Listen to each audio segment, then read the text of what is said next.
वाढलेल्या मतांच्या टक्केवारीचा भाजपा आणि मित्रपक्षांना फायदा होणार। राज्यात महायुतीचं सरकार येणार, फडणवीसांचा मोठा दावा। तर महाविकास आघाडी सरकार येण्याचा संजय राऊत पटोलेंना विश्वास। निकालाआधीच राजकीय पक्षांकडून पंचतारांकित हॉटेलमध्ये बुकिंग्स। आमदारांना सुरक्षित ठिकाणी नेण्यासाठी हेलिकॉप्टर विमानांचीही सज्जता। साम टीव्हीला सूत्रांची माहिती।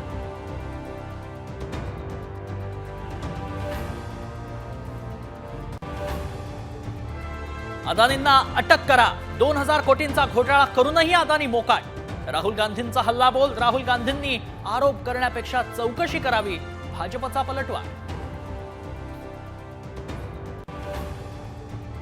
मालवणमधील शिवरायांचा पुतळा कोसळल्याप्रकरणी अटकेत असलेल्या सल्लागार चेतन पाटीलला जामीन मंजूर। 25,000च्या जात मुचलक्यावर मुंबई उच्च न्यायालयाकडून जामीन।